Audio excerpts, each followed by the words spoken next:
Welcome to Casual Friday. Hi, I'm Roxanne Richardson, and this is my weekly Casual Friday podcast. If you would like to jump right to a specific point in the video, you can mouse over or tap on the video playback area of your screen, and that will allow you to see the chapter titles for each section as well as the starting points in the video, or you can use the timestamped links down in the video description. This week I have some tidbits. I have a work in progress that I hadn't even imagined I would be starting this week that I want to share with you. And then I want to respond to a request a new knitter had asking me for advice about how to build her skills in a somewhat methodical way. So let's get started. So earlier this week, I saw showing up in my Twitter feed an announcement for, it was a call for proposals for an online conference that will be going on later in the spring. And it's through the University of Wisconsin-Madison, and it's their Center for Design and Material Culture. They are having an online conference that is going to be called Textiles from the Home. And the proposals are due the 22nd of January. So if this is something that you're interested in, proposing a talk, I'll have information down there. The event itself is going to be the 14th through the 20th of March, and they're looking for people from all over the world. So I'll leave a link to the website and then also specifically to the page about proposals. But just as an excerpt, it says, as we reflect on the changes of the past year, we are interested in the ties between textile making, meanings of home and slowness, as well as links to local fiber production and other place-based inspirations, both historically and today.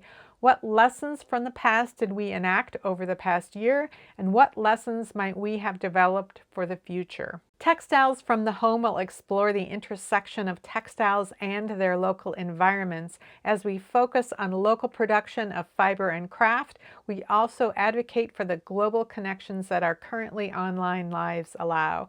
We welcome proposals for case studies, comparisons, or thematic approaches to textiles, materials, acts of making, objects, and their local ecosystems, and the connections between these. We also encourage the submission of transdisciplinary and interdisciplinary research for this investigation. So I don't know exactly what this conference is going to be like, and I don't know if there's a cost involved in attending the conference online.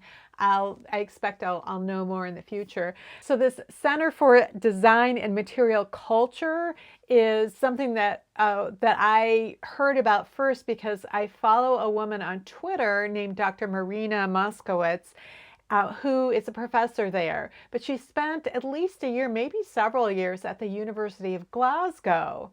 And because they have their graduate school, they kind of revamped it several years ago to include like history of fashion and those kinds of things.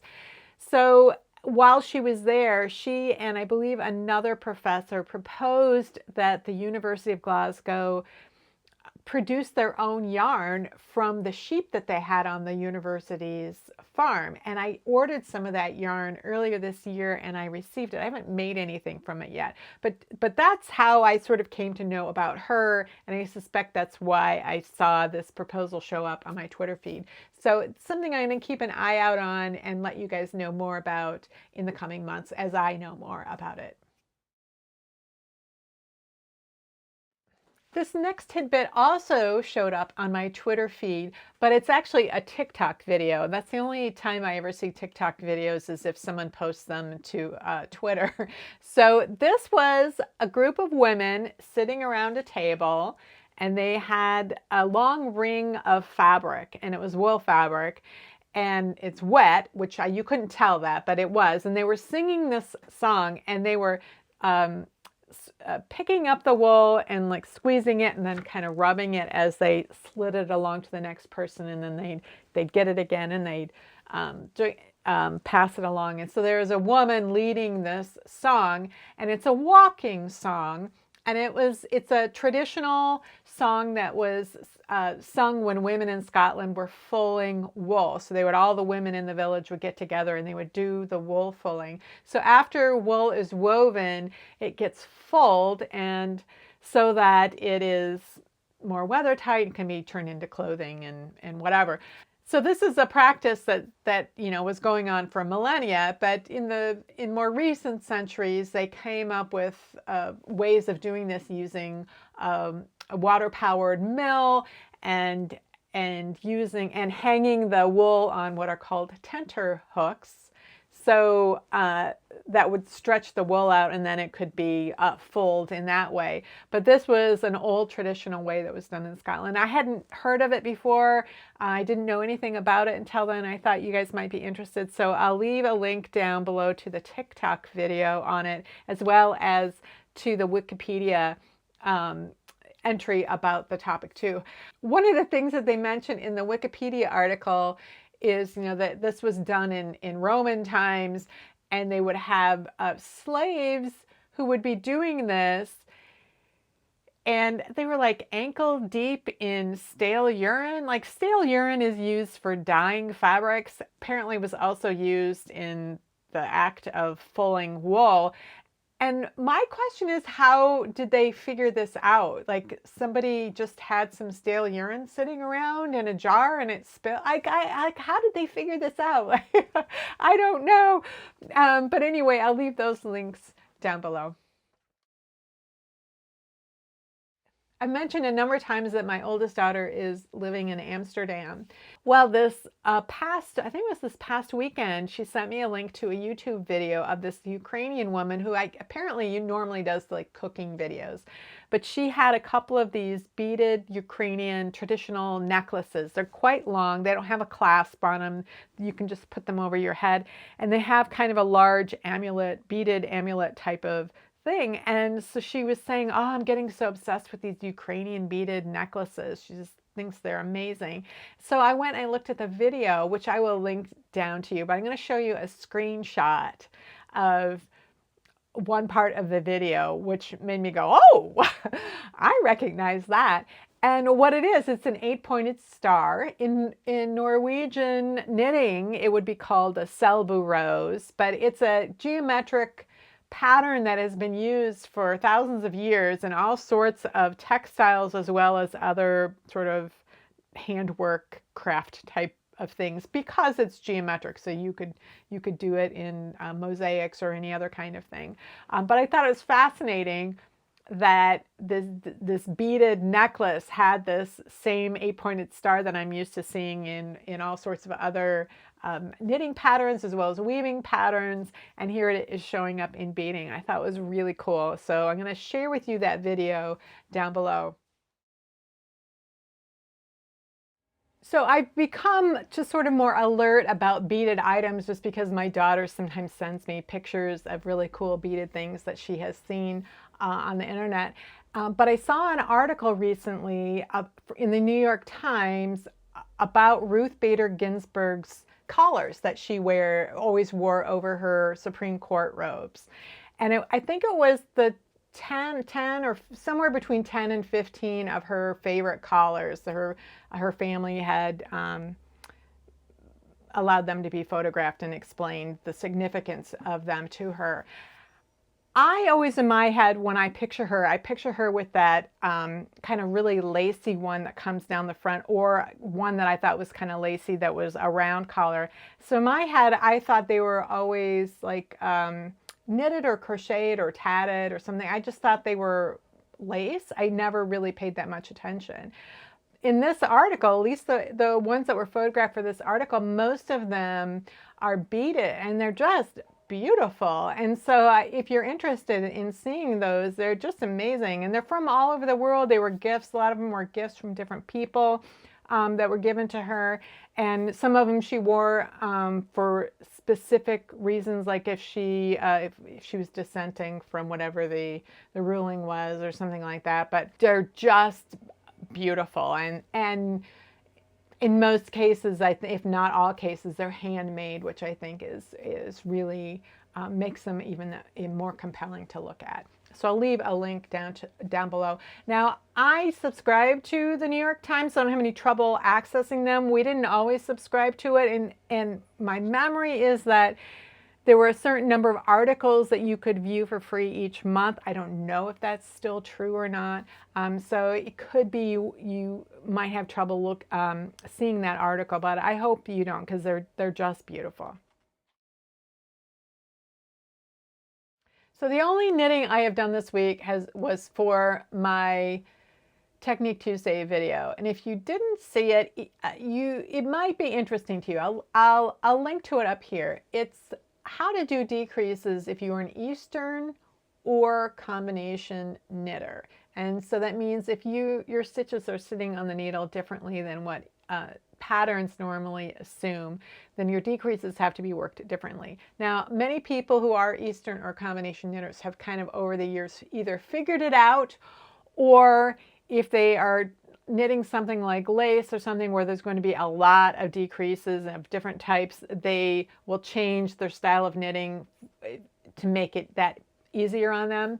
I think it might be interesting to you even if you aren't an Eastern or combination knitter, because I'm doing the decreases the Western way followed by the Eastern way, and I'm explaining how decreases work, what is going on with each of these different types of decreases, and then how you create them if your stitches are sitting on the needle differently than what a pattern might expect.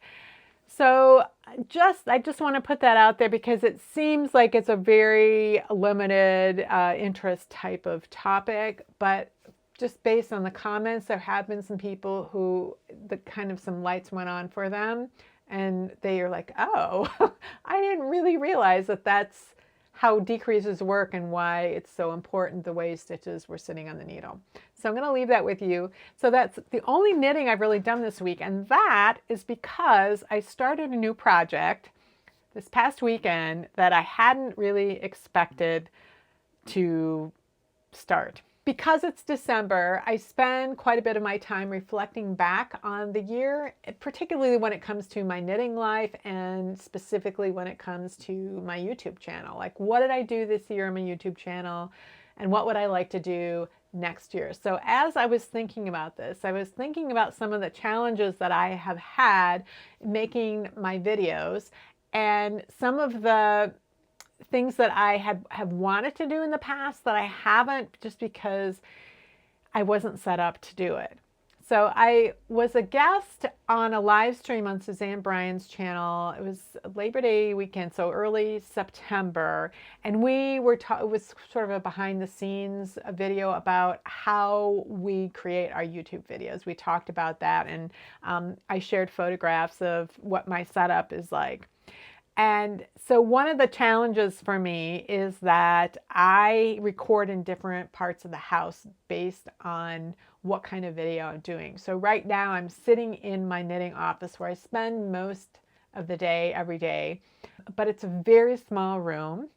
And when I'm done recording this, I'm going to have to take down the tripod.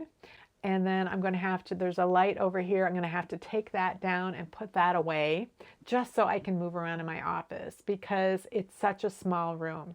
When I'm doing anything face to the camera, I can either be sitting here at this chair or I might be standing up if it's a Technique Tuesday video and I'm recording the beginning or the end of the video, the face to the camera thing. But I have this light right here that has to get taken down and put up every time. And the tripod that the camera's on has to be taken down, put up every time, because I can't sit at my desk if this tripod is set up. I can't walk to my doorway if this light stand is in the way. So when I'm recording overhead stuff, like for my Technique videos, we set up an area down in our basement where I have a table set up and I have another set of lights there. That's set up all the time, but I still have to take my camera down, I have to take my knitting down, and I have to take my auto recording equipment downstairs every time I want to record down there, and then I have to haul it all back up here. And then on top of that, I have like my spinning wheel, I have a drum carder, and I have, some bins of fiber and stuff. And that is all stored in the room that's on the other side of this wall here. It's also where I keep the dress form, where I sometimes will show things. I'll put a sweater on and I'll talk about that. There's no room for that in here either, so that gets stored in there.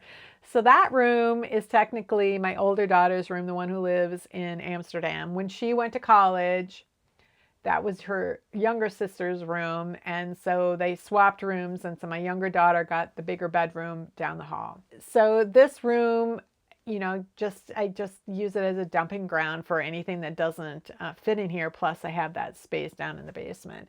And it's kind of a pain I just feel like I've been spreading out throughout the house.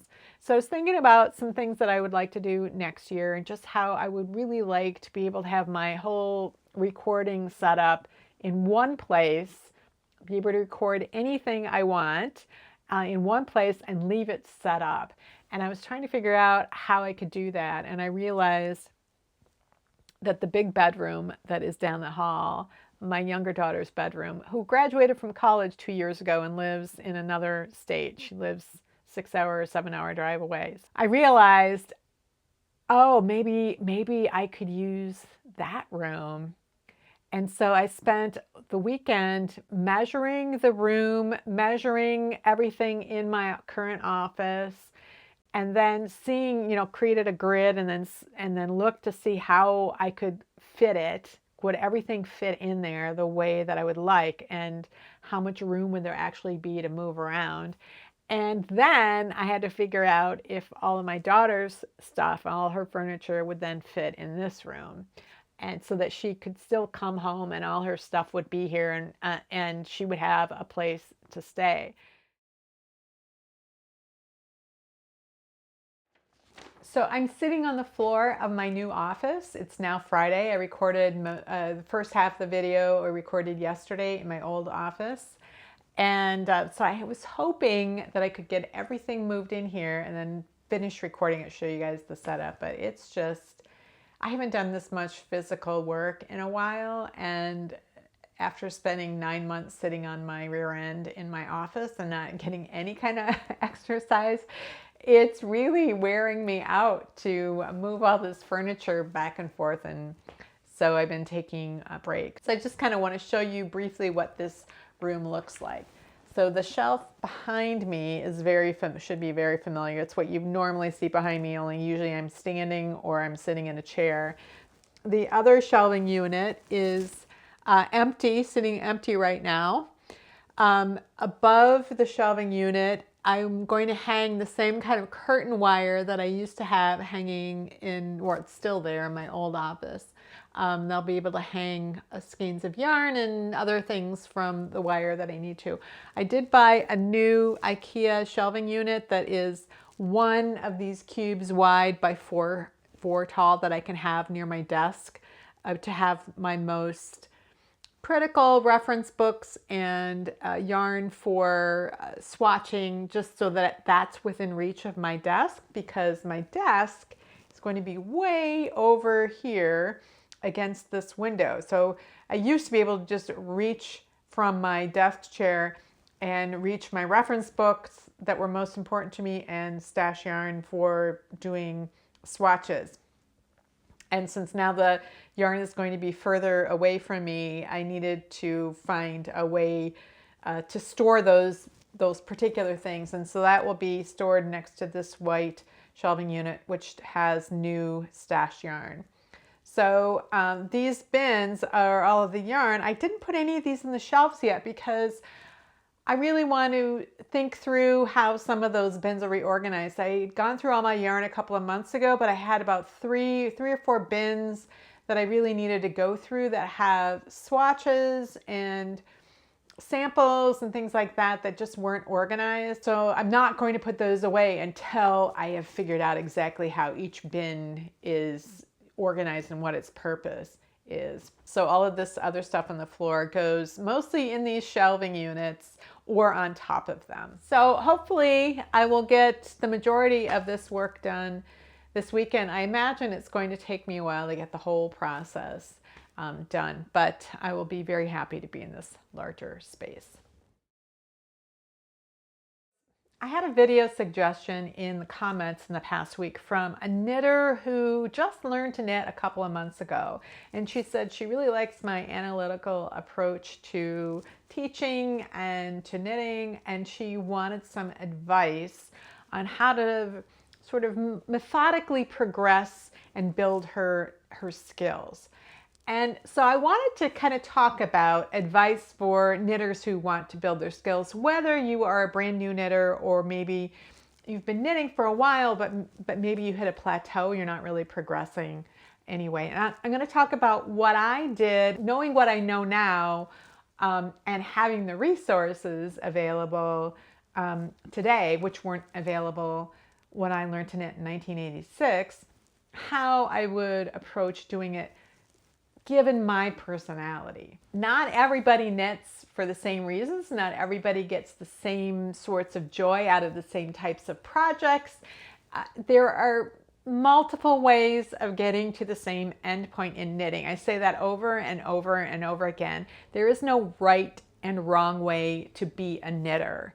So whatever you want to get from the process of knitting is absolutely the right way for you. What I would say is what I did when I was a new knitter, because I really like to learn, and when I get interested in something, I just like to jump all in and learn as much as I can. Now, sometimes I learn as much as I want to learn, in a few hours or maybe a few months or a few years.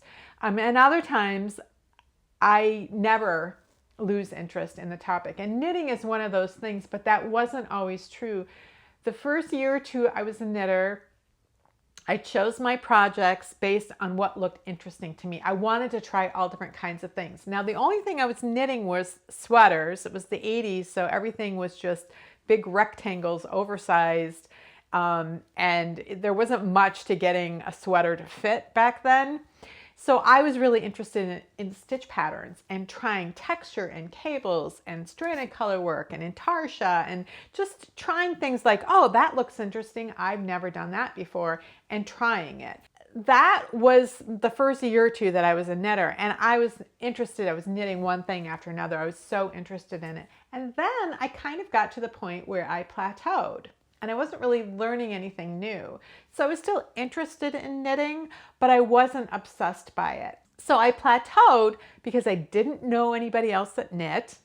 I didn't take any classes, and I didn't know what I didn't know. I didn't know what I could learn if I had the right resources. So I did buy books, but I tended to buy books that were mostly focused on patterns, like a particular designer, and there might be a small reference section in it, but not much. Didn't occur to me that I would need a general reference manual. So that is something that I would recommend.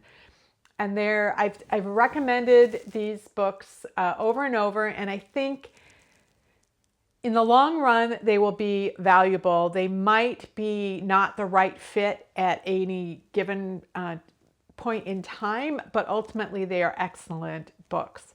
So the first one is by a woman named Montse Stanley, and the book has a really long title. Basically, it's the Knitter's Handbook, but it's something like the Reader's Digest Knitter's Handbook. But I'll put the information down in the description. That is an excellent book. It's packed with information. It doesn't have like a lot of photographs. It has drawings, and you do have to sometimes really sit and think and work out what it is you're trying to do, but it is an amazing resource. She has so many different ways of casting on and binding up, and she tells you what a particular cast on or technique is good for, like what sorts of projects those things would be good for. And I think that's really invaluable information. In the section on increases and decreases, she tells you exactly what the mirror is of any given decrease. There were a lot of reference books, especially when even 10 to 15 years ago, when they would list a bunch of increases and decreases, but they wouldn't specifically tell you, this is the structural mirror of this. They wouldn't necessarily say that. But she has not only the mirrors, but how to do them on the knit side and how to do them on the purl side, which I think is not very commonly found, and it's really invaluable. That is the reference book that I turn to the most.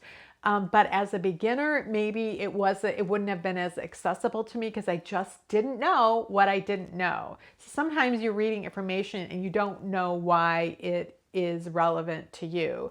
But that is an excellent reference book. Principles of Knitting by June Hemmons Hiatt is growing on me. I had heard about it for years before the second edition came out. The first edition was long out of print. It was way too expensive to buy used. And so when the second edition came out, I bought it and I was underwhelmed by it at the time, but I've really grown to appreciate it.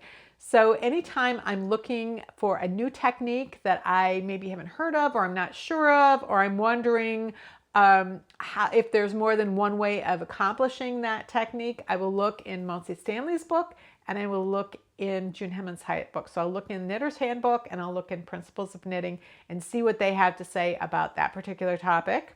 They probably aren't going to call it by the same name that somebody else is calling it.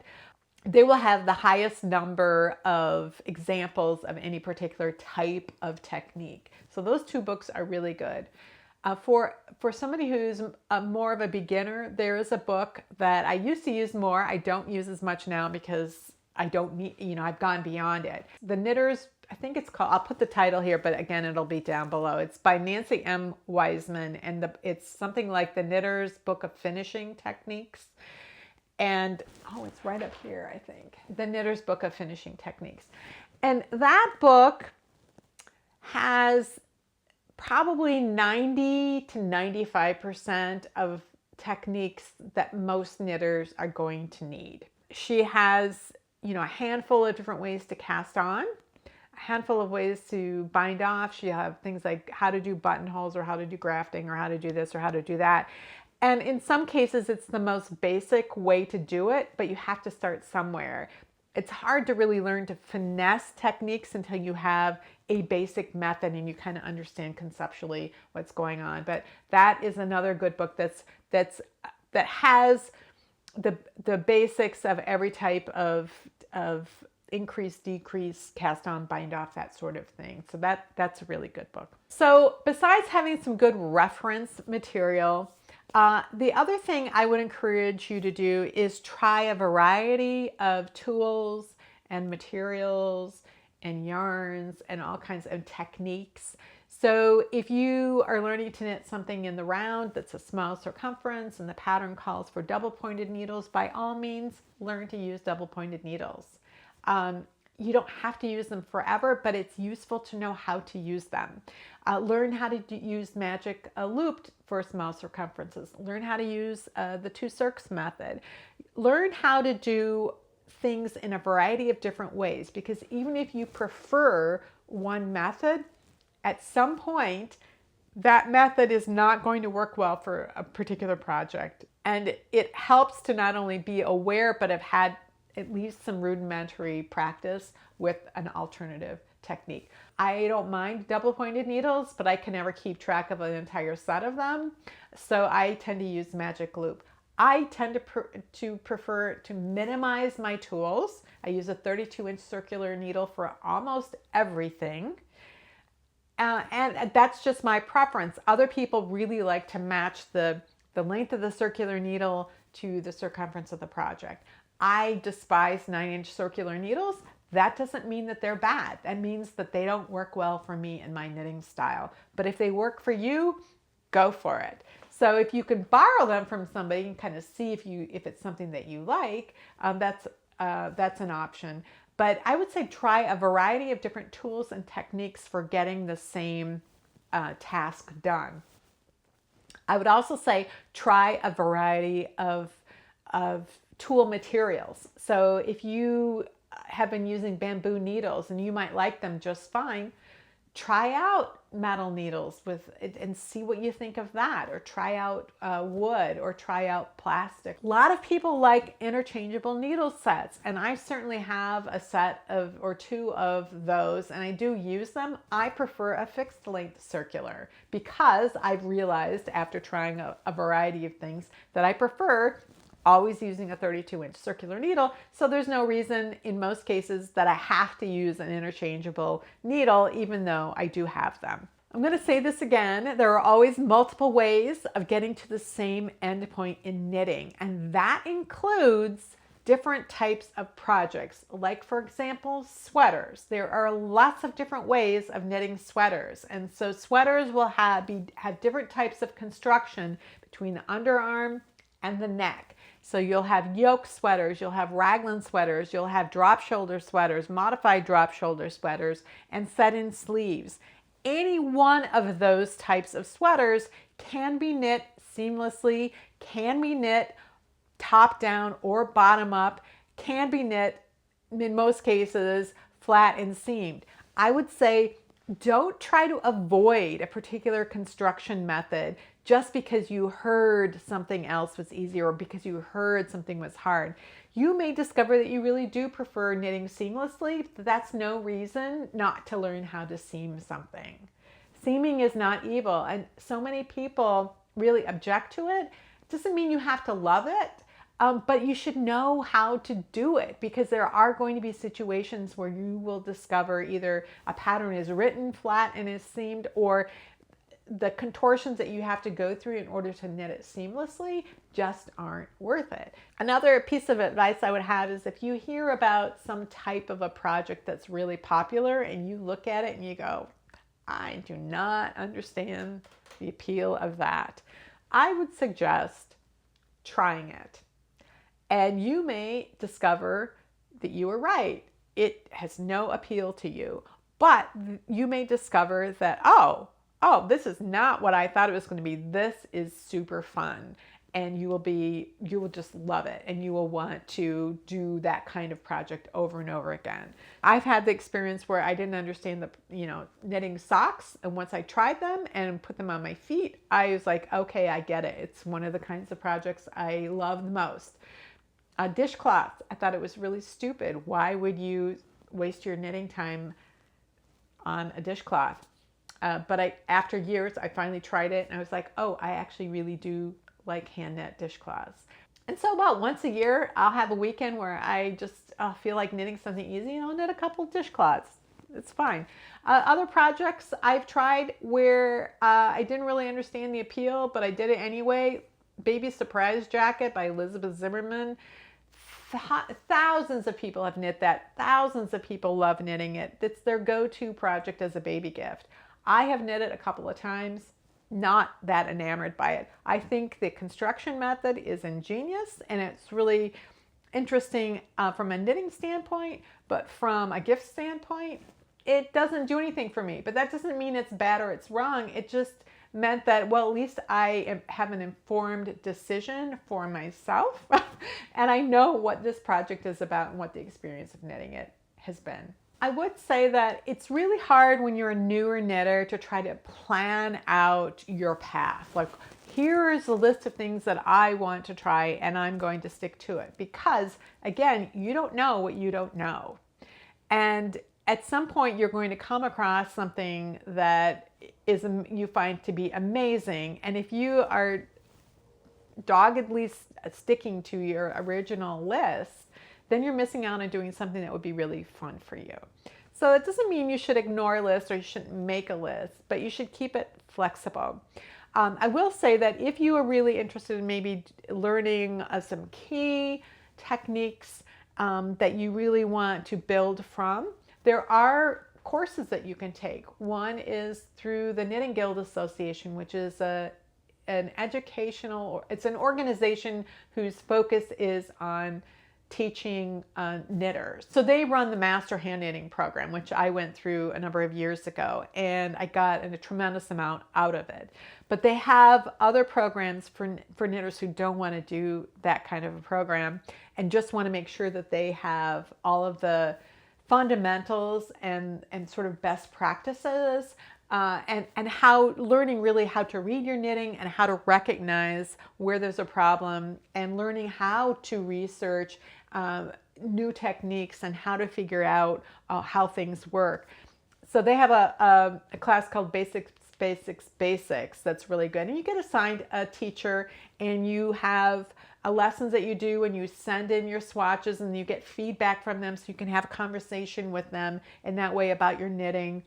They're not like grading it. They're just pointing out things that you could work on or that is really good, and you can ask questions about it. So it's about you learning things, where the Master Hand Knitting program is a whole different kettle of fish. One thing that delights me about knitting is that there's always something to learn. I'm constantly learning something new in knitting. Sometimes it's something small, but sometimes it's a completely new thing that I've never seen, and I think, wow, that I have to learn more about that. Don't think that you can know everything there is to know and just write it on a list now, because you can't. I don't know everything there is to know about knitting. I know a lot. But one of the things that I love about knitting is that I don't know everything, and that there's always something new to learn. That's what continues to excite me.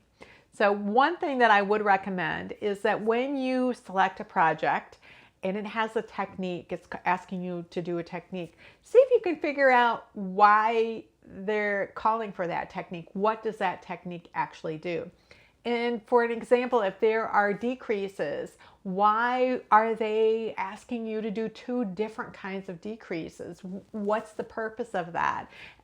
And are there other ways of achieving that same result? There's almost always an alternate method of working a particular technique that will get you the same or similar result. And case in point is provisional cast on. Sometimes a pattern will just tell you to provisionally cast on. Sometimes it will give you specific instructions for how to do provisional cast on. But there are many, many, many ways of doing it. So if you are struggling to execute a particular technique, there's probably another way of doing it that will get you the same result. So I'd encourage you, when you're wondering about things, well, what's the purpose of this? Or I'm struggling with this. Is there another way to do it? Ask questions on Ravelry. There's millions of people there, and there are knitters who are more than happy to answer questions that other knitters have. So that's my advice to newer knitters, is just find the things that excite you. If you like to learn new things, make sure that every project that you select is going to teach you something new, whether it's a new stitch pattern or a new technique or something. Don't be afraid to try new things, and remember, there's always help online. Well, that's it for this week's Casual Friday. If you have any comments or questions about today's video, or suggestions for videos you'd like to see in the future, you can leave those down in the comments below, or join the discussion in my Ravelry group, Rocks. Thanks for watching, and I'll see you next week.